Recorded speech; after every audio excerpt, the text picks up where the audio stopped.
Welcome to Try Again. This is the #1 podcast on iTunes that has me as a host. So I am Todd Perkins, and I'm joined by my co-host, Brandon Horton. Hello. And my two guests for today, we have Brad Cornell. He's a returning guest. How's it going? He's the bearded beauty. Is that? And then we have a first-time guest, Richard Fulcher over here, and he's the Mario thing. His video feed's kind of messed up right now, but when you see the Mario on the screen, that's Richard. So you can say hi, Richard. Hello. Sweet. Is my audio a lot better now? It's better. You are there. We can hear you. The masses. It is more better. Falling in love. Good. Okay, cool. So the deal with this show is each week we pick a movie to review, and the podcast is called Try Again, and the idea behind it is we try something new or we try something old again. So we'll watch like an 80s movie we hadn't seen since we were a kid or whatever. This episode, which is episode number 75, marks the first episode in which we watch a movie and review it that is still in the theaters. So the movie that we're going to be reviewing today is Guardians of the Galaxy Volume 2. And yeah, we're really excited to talk about it. So let's each give like a 10-second review. So I want to hear your score out of 10. You can give it a decimal point score. 10-second review with the score. Let's say no spoilers until a little bit later on, and we'll make sure that we call it out before we start doing spoilers. Okay? Yeah. I want to hear Brandon last because I'm nervous about what he's going to say. So let's start with let's start with Brad. How'd you feel about it? Score, 10-second review. Like I said on Facebook in the comments when you're asking who's seen it, I personally think it's my second best Marvel movie.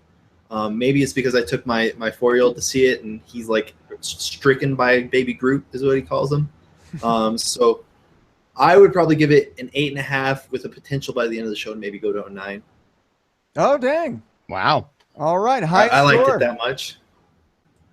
Okay. Richard, what do you got?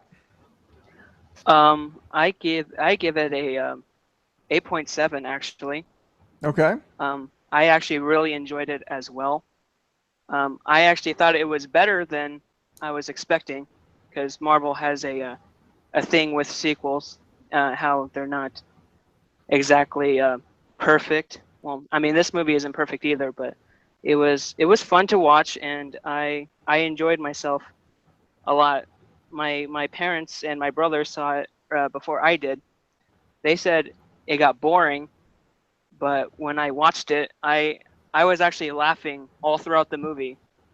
I think the crew of the movie has the exact same type of humor I do, because I was laughing at the little stuff they would always say, and I thought the action scenes were very well orchestrated, and there's a lot more emotion to it, and I really did enjoy that. So I stick with 8.7. Awesome. I'm going to give it a 9. I love the first one. Totally love the first one. I'd give the first one like an 8.9. I think this one is just a little bit better. And I'll admit that the total honesty, I didn't think the plot was that good, but I liked everything else about it so much, and I was so thoroughly entertained that, yeah, I absolutely loved it. I'm going to give it a 9. All right, Brandon. Hey, 1 out of 10.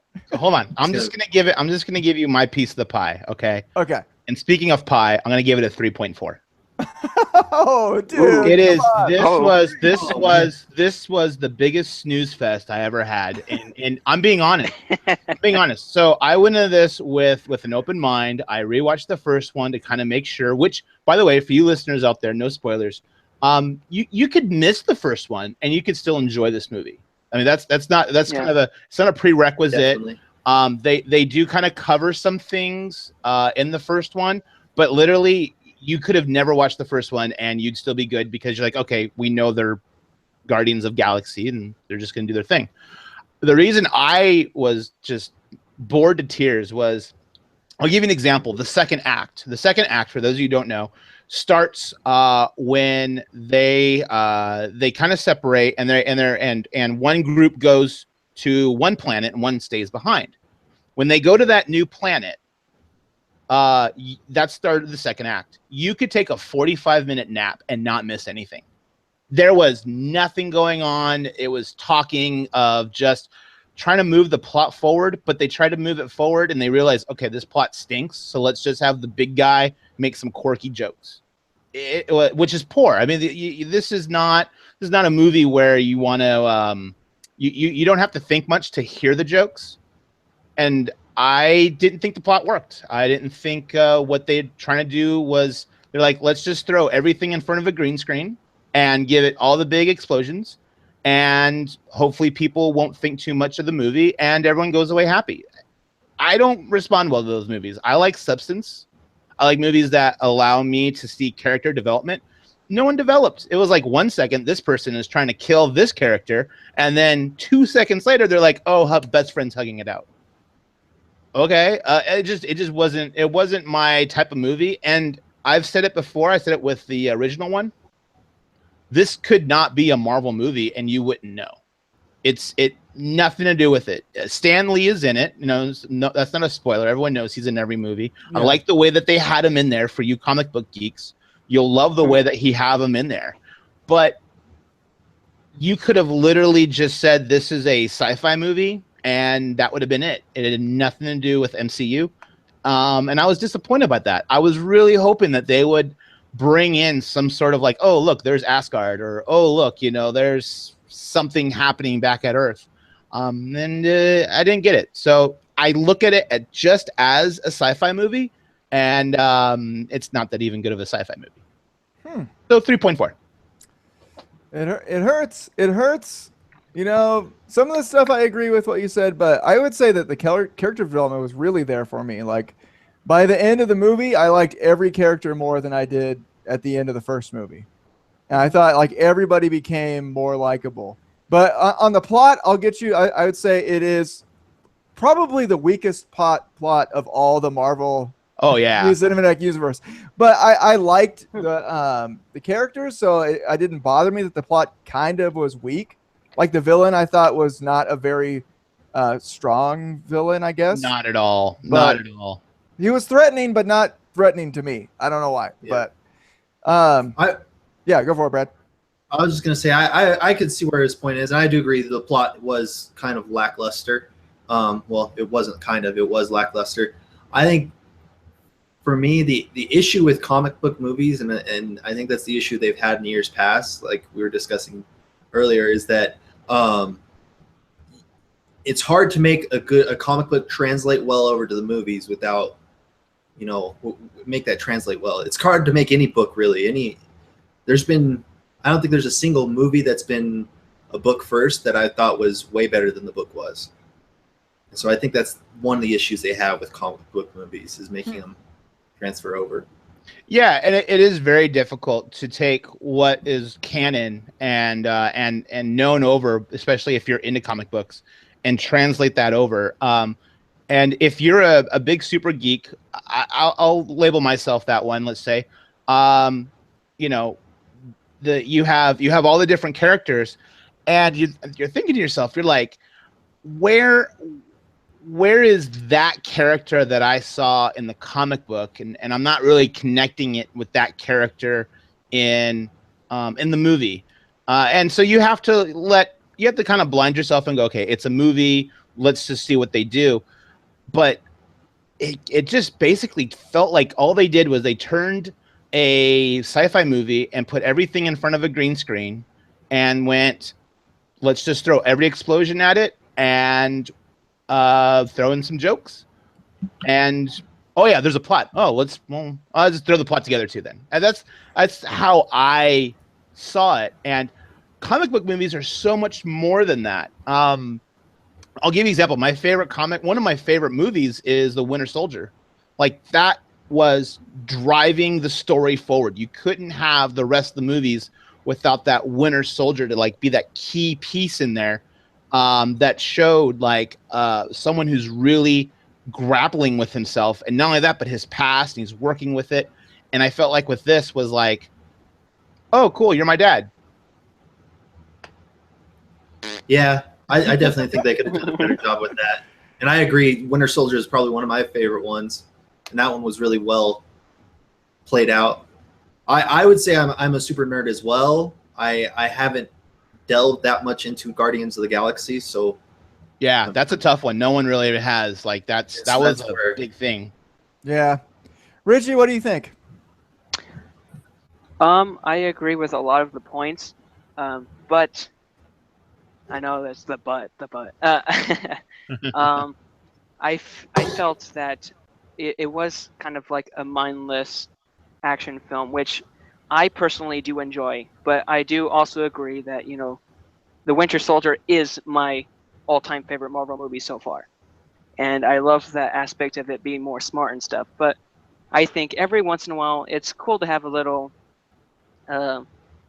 feel-good kind of action film, which was funny to me. It was really funny to me, and you know, it won't land with everyone, and I get that, but yeah, the plot was decent, I guess, for me, but I don't know. I still really enjoyed myself, and I enjoyed looking at it, and I felt immersed. Like as I said before, you said this too, that it was kind of boring throughout the middle, but I still really enjoyed it. I enjoy listening and seeing how these characters interact with each other, even if it's mostly comedic. I kind of feel the same way with my own friends. I would connect with them with just silly jokes and just, you know, banter, I guess you could say. Absolutely. I totally agree, but I was looking at this movie as a Marvel movie, sci-fi movie, and it's like they tried to make it a comedy. Like it would be really hard to label this as like not a comedy. Yeah. Because there's so many jokes in it. Like if you had to label it, it'd be really tough to go that's a sci-fi movie, because it's half of the movie is nothing but 1970s yacht rock, and then the rest is the quirky jokes that get thrown in here and there. And then so it was like I wanted the identity of the movie, and I couldn't find it. Huh. All right, I got something to read. One of the triers, our friend Chris, who's been on the show before, had some interesting commentary on it. He wasn't a huge fan of it either, and he said this: "It's like a director's cut of the movie. The Drax laughing and pointing at someone gets old after the 19th time. Baby Groot takes 37 times to get the prototype. Quoting a song to make a point was cheesy. The Sovereign are unwatchable. If Yondu wasn't so rad, the movie would be like Thor: The Dark World." So assuming that you didn't like Thor that much. I didn't like Thor: The Dark World either. I thought that was probably bottom tier. That one and Iron Man 2 and 3 are for me like bottom tier Marvel. I think top tier for me would be Guardians 1 and 2. I still like them. I don't care if there are flaws. I agree with you with some of these flaws.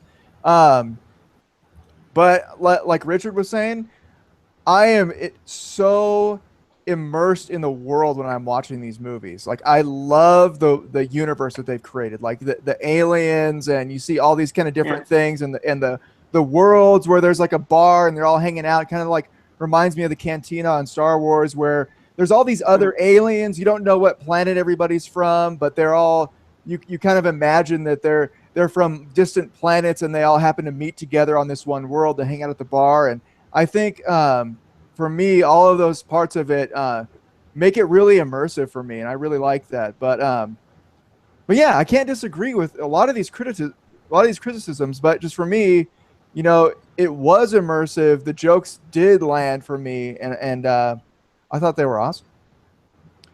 So I think I was just going to comment about Chris's comment. I think with what he's trying to say and not what he's trying to say, but what he said and what Brandon said, I think in this movie, they saw in the first one that the comedic points were big hit for them in that movie, and I think they Mhm. ran with that a little too much in this movie. I think is kind of what people what some of us are getting at with Yeah, that. I couldn't agree more because Drax in the comics is not that. In fact, Yeah. Drax in the comics is one of the strongest entities in the galaxy, like one of the strongest. Huh. The dude is knocked out Gladiator. Like he is a significant strength, top tier. And to see him struggle, or to see him, kind of show limits in strength is I mean, let's just say Superman showing some sort of like limit in strength. You would be like, okay, I understand that, but then you'd see it and you're like, he should be stronger than that. They turned a character who is completely all about war and destruction. He's a destroyer, and his strength is beyond parallel. And they just said, okay, you're just going to be here for comic relief. And I was like, you just killed a great character. Like, give me the Drax that like goes in and is like a BA, he's going to go and he's going to be, he's not stopped. He's a destroyer. He's bloodthirsty. And they just say, hey, you're going to say some jokes. Yeah, definitely. I mean, I that's do- what he was. Or go for it, Richard. Oh, I was just going to say, I do agree how Drax laughing and pointing. I did catch that too. I was like, well, he's doing it a little too much. But I don't know. I don't mind that little translation. Although it would have been really cool to have it more like a gladiator and stuff. I feel if he was more of a gladiator, it would. I think the tone of the movie would have been a little bit different. So I could understand if they had to change him to fit in more to this universe that is made. But what was I going to say? I was going to say, oh yeah, with that comment as well, how Baby Groot was. He said 37 times he was trying to look for the Mohawk thing. I forgot what the word was, but at that part, I was laughing super hard, or at least trying not to laugh super hard. Because I was in a theater with not that many people, so no one was really laughing out loud. But I was holding it in a lot. But at that part, and then Baby Groot had the toe. I almost lost it. I thought it was hilarious. Again, that's a joke that wouldn't land entirely with everyone. Yeah. Yeah, I like that part too. I wasn't bothered by that. I think I was mostly feeling the humor. One of my favorite things from the whole thing was that they had this thing about, like Drax talking about how it hurts his nipples to wear that suit. And it's like in the first part of the movie, and it was like, I didn't think it was particularly funny. But then you have like, this is a spoiler, I guess, for one of the jokes, but like the end of the movie, 2 hours later, he puts on that suit and then you hear him bring up, oh, my nipples. And, that was like a joke that was really funny to me because it took something that was like memorable, but not necessarily humorous to me. And then it brought it back in a really funny way. And I don't know. I thought that was kind of an example of the humor of this movie. And if you don't think like a dude talking about his nipples is funny, it might not be the movie for you. Yeah. I just want to know where his nipples are because I didn't see them. That's the To thing. be fair, I don't see him in the comic books either. So They're on his back. They're called bipples. If we did this where we could start the spoiler alert. Yeah. Do that. Spoiler alert. All right. Anyone who's on and you haven't seen it yet and you've heard our reviews, this is your moment to pause and we're gonna move to the spoilers. Okay. Now with having this at the end, with Ego being his dad, and being his dad was like, he was a celestial. I like how they opened that up, but I looked at it and I thought, all right, he's a celestial, which is virtually impossible. He's a god, virtually impossible to kill. And his son, Star-Lord, he is a son of a Celestial. He has some sort of cosmic power as well too. I bought it. I said, okay, fine. I'll allow that to happen. And then, but there was no payoff. So from what I understand with the plot was that, okay, there needs to be 2 Celestials in order to fuel this plant that's on trillions of planets around the world. And it reminded me of Superman Returns. Do you remember when Kevin Spacey, who played Lex Luthor, and they shot this missile out in the ocean and it built this land, right? Remember that part? Yeah, right? yeah. And I remember thinking to myself, I'm like, okay, you built land, but you just built this big black looking crater that's just there in the ocean. There's no plants, no vegetation. Why would anyone want to be on it? There was no payoff to him wanting to create land. It just made no sense. And I felt that was the same way with this plot was like, so you planted all these plants all over the galaxy and you need another Celestial to activate it. Okay, I'll buy that. And then when we see it activated, it just turns into the blob. It's all it does. It just turns into a big blob, and it's just a big nuisance. Now there's just this big concrete blob on Earth, and it's like, what was the payoff? Like, why would have Earth and all the planets just been a big black blob? Yeah, it's like we're supposed to assume, at least I figured, like, okay, that's eventually gonna somehow kill everything. But yeah, like you said, it was dumb. It was just dumb. It was just a big black blob. I thought there was no payoff for that. I feel like the Star-Lord having some kind of powers is something we're going to see in the next Avengers movie or something like that when they team up with somebody else or there's more tell. But they didn't really have a payoff in this movie for him having those powers.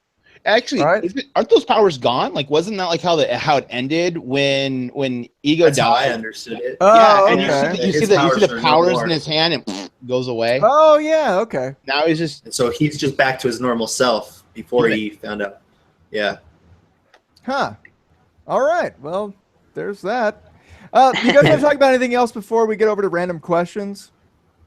No. The point that I want to make in regards to what Brandon said kind of goes along with the question I was going to ask. So okay. All right, let's head over to our random question segment where we each pick a question, totally random out of nowhere. It has to do with the movie. Richard, if you got more than one question, you can choose one of those and pitch it to the group when it's time. Okay, I'll start. Okay. My question is. So you take this movie, and I think we actually really didn't discuss the soundtrack that much, but I think the soundtrack in this movie is fantastic. And it's kind of a famous part of both this movie and Guardians of the Galaxy 1 is this kind of, it almost feels like the soundtrack could be a character in the movie. It's so like prominent, And it made me think to like soundtracks in movies and when a song had like a massive impact on a scene.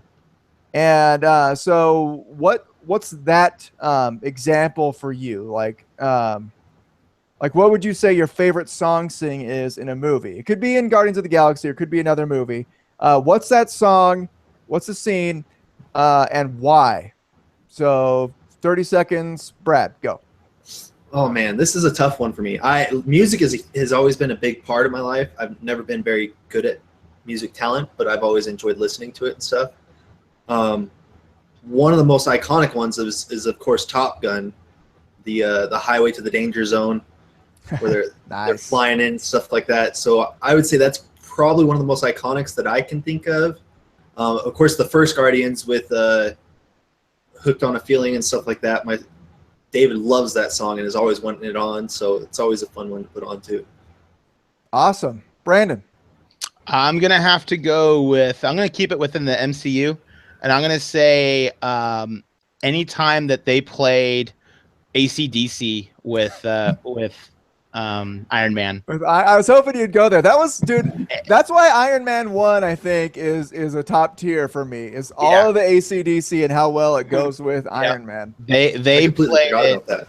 They played it perfectly, and not only that, but Jon Favreau, who directed the first and second Iron Man. Iron Man 3 is an abomination; should be burned. But Iron Man 1 and 2. really Jon enjoyed Favreau, he directed it, and I'm a big fan of his work. I think he's one of the best directors right now, especially within this realm. And he knew exactly how to use AC/DC perfectly to encompass, like, this is Iron Man, like, this goes together. And I will take a quick time out on this, and I will say I hated the music for this movie, in a way. Let me tell you why. Ooh. Hold on. They literally just kept shoving down every single yacht rock song. You could I've never heard that that's all term they did. before, but That's all they did. it Like, makes they sense. were I get playing it. music that had nothing to do with that scene, and it was just like, all right, we have to listen to this song. And they even mention it too. They're like, oh, he's gonna want to listen to his music. It's like they constantly push the music down your throat, and they go, you're gonna listen to this song. It has nothing to do with this scene, but you're gonna listen to this song. And I was like, okay, I knew I was getting myself into, but they overdid it. Like, they took like 6 songs and just said, you're gonna listen to these 6 songs in the first one. This was like 10 songs. You're gonna listen to these 10 songs. And I lost count. I mean, it was just too much. I wish they would have backed off and not had the soundtrack be. I don't even care about the soundtrack, because it's like I heard all those songs. Yeah, I would say Alright. to the Justin Favreau, or is that his name? Yeah, The Favreau. ones that, yeah. The nice thing about those films is you can tell when a nerd is the one, like a super nerd is the one directing the film, as Yeah. opposed to somebody that's kind of an outside source. Because like you said, with Iron Man, you can tell he likes the Iron Man, he knows about Iron Man, and because of that, the movie turned out good. Oh, It's the same with absolutely. I know some people didn't like Deadpool, but Deadpool is another one where, because Ryan Reynolds is such a huge fan of Deadpool, he's one of those people that I couldn't see anybody else playing Deadpool. Deadpool is the greatest movie ever made. I agree. I agree. But if you kind of take it a little bit and you kind of look at with Jon Favreau and what he directed and all that, you can totally see it. And that's why I was a huge fan that they picked Kenneth Branagh to do Thor. Now, if you're not familiar with Kenneth Branagh, he did the all the William Shakespeare movies that were coming out in the 90s. And he's a theatrical thespian as well too. He's all about the big theatrics, and he's classically, trained. And that's what I loved about, they did Thor. It was like they turned Thor into an opera. Like it was an opera, and I loved it because they had a guy who knew what he was doing. And I felt like with Tom Gunn, with Guardians of the Galaxy, he's making it where it's like we're gonna shove every single hit from 1979 at you, and we're going to put everything in front of a green screen, and we're going to have all the quirky jokes, and plot be damned. And that's how I felt like he took this. He didn't take it as a fan. He just took it as, I can put everyone in front of a green screen, and let's have a movie. You're dissing it hard, man. You're dissing it hard. But, you make some pretty good points, not going to lie. All right, Richard, last real quick song scene. What's your favorite song scene? Well, I want to keep it with Guardians of the Galaxy 2. I felt, I don't know, when I saw the movie in the opening, not montage, but when they were playing Mr. Blue Sky and Baby Groot was dancing and they're all fighting in the background, I sat there, like, personally, and I was like, oh my gosh, this is genius. I love this. That was a pretty cool opening scene. Yeah. I felt like they ruined a great fight scene. I wanted to fight. I don't care about a little twig dancing. I wanted to see a battle. Yeah, if you don't like Baby Groot, then that's you're missing out on some action there. I'm gonna go with, I think in my opinion, and hands down, my favorite song scene in a movie is from Kick-A. I'm shortening the word, but it's the other word for butt. I don't know, have any of you guys seen that movie? No. Yeah. No. Okay. It's been a while, but I've seen it. There's a scene where Chloe Grace Moretz, she plays a character called Hit Girl, who's like a 10-year-old girl version of Deadpool, basically, if you want to think of how she is. And she busts into some building and she wrecks so many fools so violently, so amazingly. It's awesome. And the song when she's doing it is Joan Jett's Bad Reputation. And it's just so cool. I would recommend looking that scene up on YouTube. It is cool, man. It's cool. Okay, so that's my favorite. I'll pause yeah. real quick. We got to give a shout out though to X-Men, the X-Men one where Quicksilver runs to the kitchen. Runs to the kitchen with that is one of my favorite scenes in cinema. I love it. It just popped in my head. Shout out to that one because that was done perfectly. That was beautiful. That was cool. That was. I also like the opening scene of Deadpool when they're playing. Whatever. I can't remember who it is, but the rap song at the beginning. Oh yeah, he's singing the song. Yeah. Yeah, that's awesome. All right, let's go. All right, we're running low on time here, so let's do it kind of like lightning round style. So quick answers for these ones. Let's go to Brad. Your question.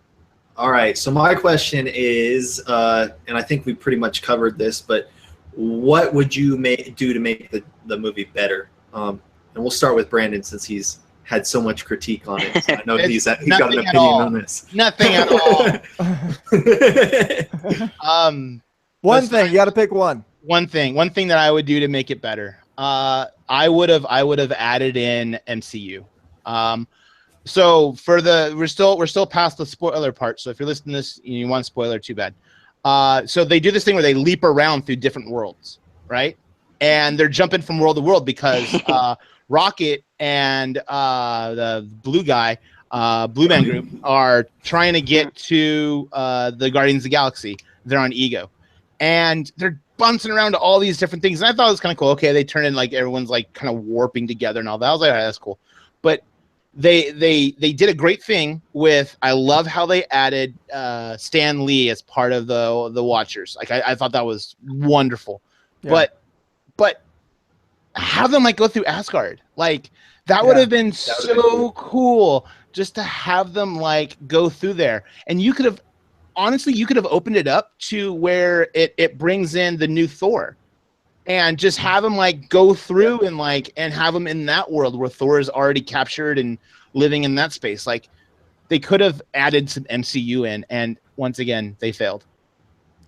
I think that would play nicely into Infinity War because I'm pretty sure the Guardians are in that as well. They are. They talked about Thanos, and we end up finding out that Thanos is the father for the two girls. Yeah, that's interesting. For mine, I'm just gonna say a plot. I would take the guy who did Captain America: Civil War.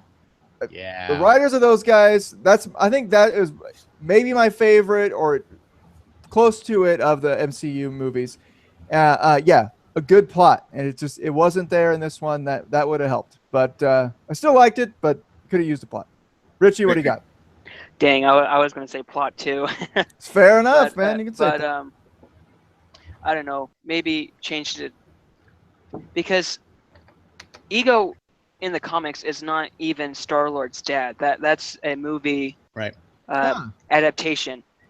I felt like if they had a little more of the comic into it, because his dad was like a king of a planet. I believe. I could be wrong about that. Yeah, that was a while ago that I looked that up. But I don't know. He could just change it into something I think a little more familiar than a god trying to take over everything.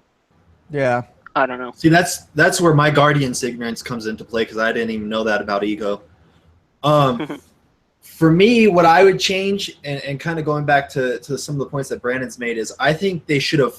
It seems like they try to make this an origins movie where they try to explain more about each character in the movie rather than just focusing down on one more. Because you have a lot with Drax joking about his wife and and how they conceive the child and stuff like that. And then you have, is it Neptune and is that her name? And the two sisters, they're constantly Nebula. Thank you. Nebula and the two sisters are constantly fighting each other and stuff like that. And Zamora, there we go. They're constantly fighting each other. And then you have Rocket and Groot with their own little thing, and then Yondu off here with his thing, and you have the story with Star-Lord and Ego. I think if they would have just focused more on the story of Ego and Star-Lord, or the story of, Yondu or whatever, I think it would have made the plot a little better, and possibly the movie a little more enjoyable for people. All right, Richard, what do you got for your question? You can pick one of yours or whatever. I think that's a good segue into the question that I have, is that the film does focus, or at least attempts to focus more on character and development, and that leads to a more, emotional aspect to the film. And I'm wondering, do you think this enhances the film, or do you think it actually makes it worse? I would go with I think it enhances it. That's one of the reasons why I liked it. It did have a little bit of sappiness, but I felt like the development of the characters was awesome, and I liked everybody. Like I said at the beginning, I liked everybody more at the end of this movie than I did at the beginning, and I think that's all the main characters. Like Chris was talking about the Sovereign. I mean, I thought they were super dumb, but like the main characters like Yondu and stuff and Star-Lord, etc. I liked everybody more by the end. So I think it was worthwhile to do that. And I thought it was cool. Popcorn Brad. All right. I think, like I said, I think it's a little more detrimental. I think if they would have either focused on one or two character developments in this movie, it might have made it a little better. I agree with the whole Sovereign thing. Now that I think about it, going back to something that Brandon said, I think you could have taken them completely out of the movie and it wouldn't have really changed a whole lot. I don't. They didn't play a big. I mean, they played a big role right at the beginning, and then they're the reason why they leave so quickly from where they were at. But other than that, they really didn't. They weren't a factor in the movie. It could have been the same movie without it. Good point. Popcorn Brandon. Yeah, I'm just basically gonna go. I didn't think there was character development at all. I think by explaining history and origin, and I love that point that you made. It felt like an origin story, and the more I thought about it, the more I think that's very accurate. But by bringing up the past and is not character development. Character development is really based around the ethos of how is this character different than they were 2 hours ago? And the only thing I saw was one, you have sisters that hate each other and now they like each other. Two, we end up discovering that what's his name? That Yondu is a father figure and has always loved Star-Lord. I thought that was kind of cool, but it was shallow. It was like you only got about 30 seconds of substance, and then it just made it where the rest of the movie was like, okay, now, hey, by the way, they're cool now because they had a moment.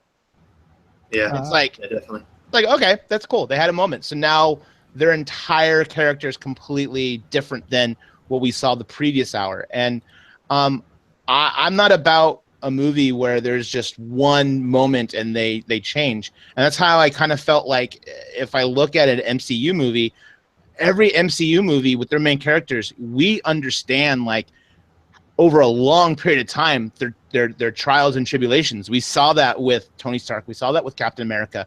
We saw that with Thor. It is just because there's one 30-second moment that they get to have. Now all of a sudden, that's how their character is, and I didn't buy it. The reason why I brought up the Origins thing is there hasn't been a single Origins movie that I've liked. Yes, like Wolverine Origins. Well, that would you Deadpool consider Deadpool Origin?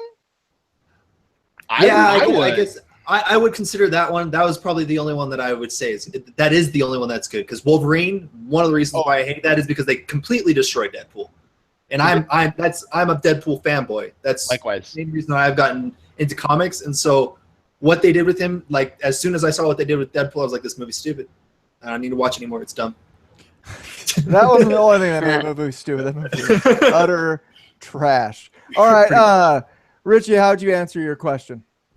I answered my question. It was kind of like both ways for me in a certain sense.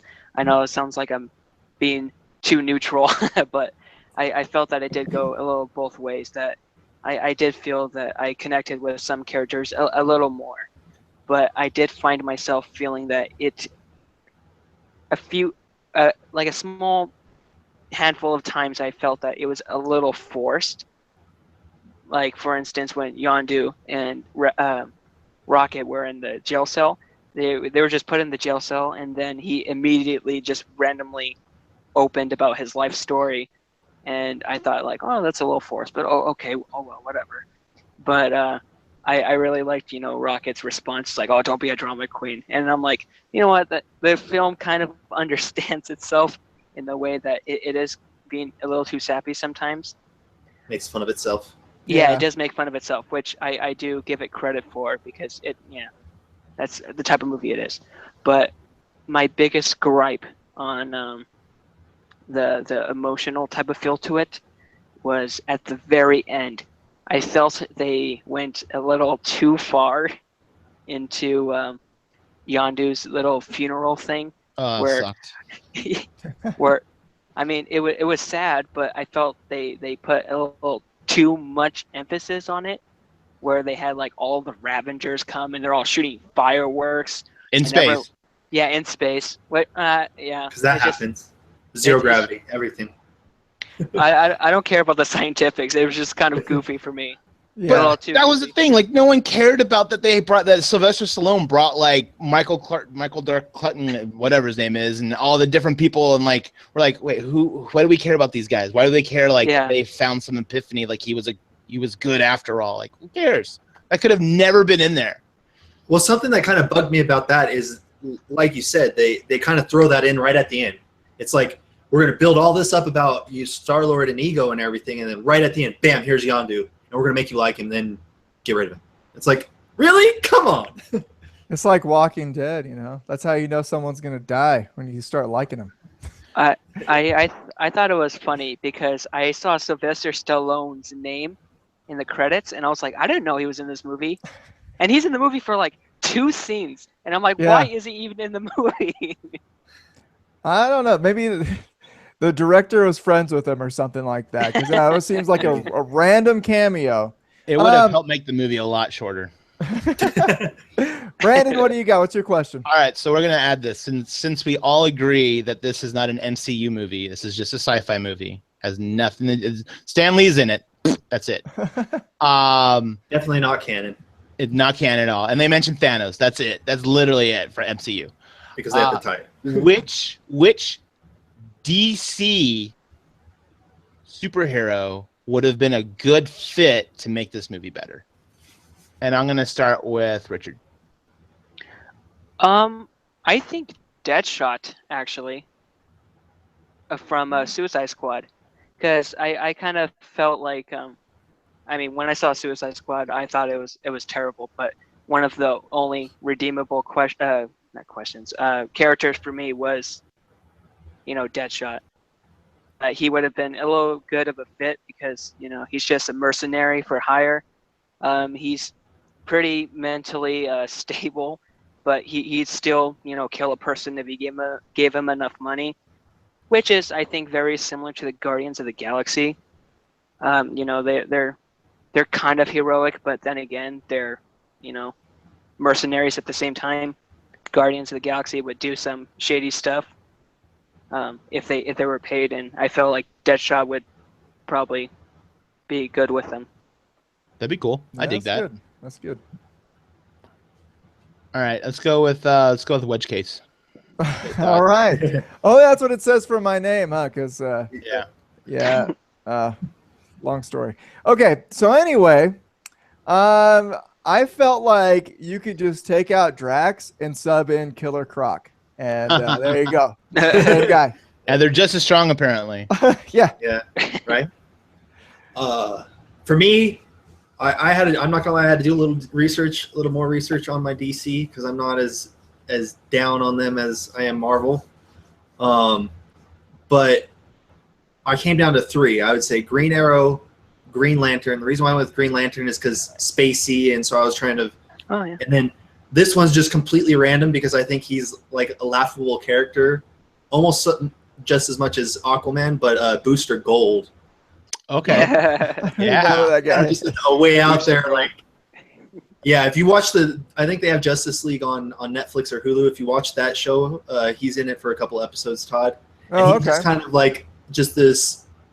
He's just very random, and I'll put it at that. So I think I would throw him in there just for the kind of like, well, what the heck? Why is he here? Type of thing. Yeah. Nice.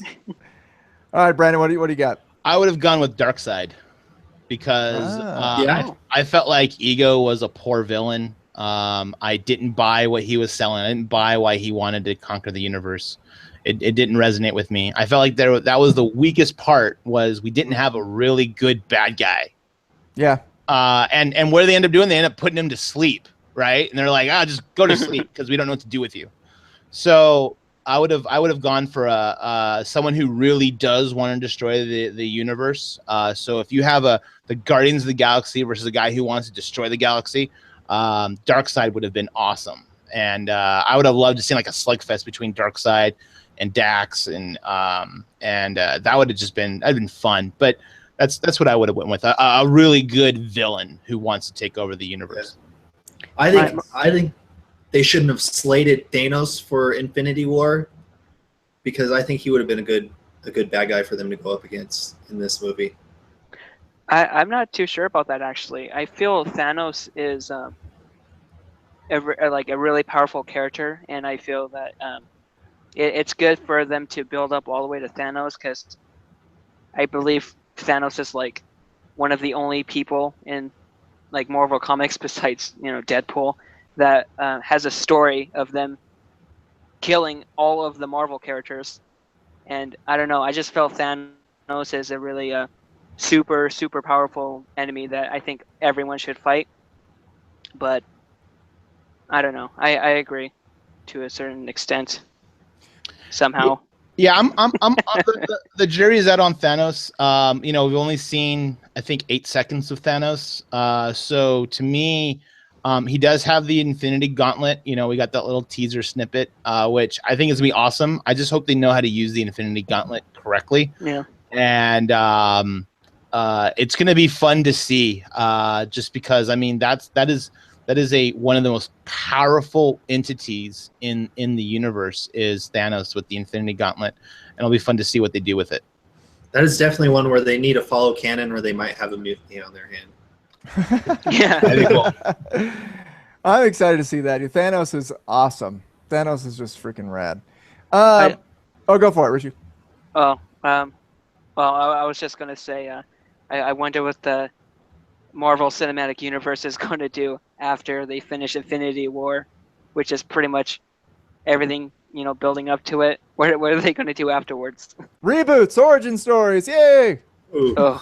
Let's not go back to the Dark Ages. That's what they're gonna do. Everything is gonna get rebooted. I sure hope not. That's just my speculation, obviously. But after Thanos, Infinity War, it seems like there's not many places to. There's nothing more epic than that, as far as Well, I they're know. going to go with Inhumans.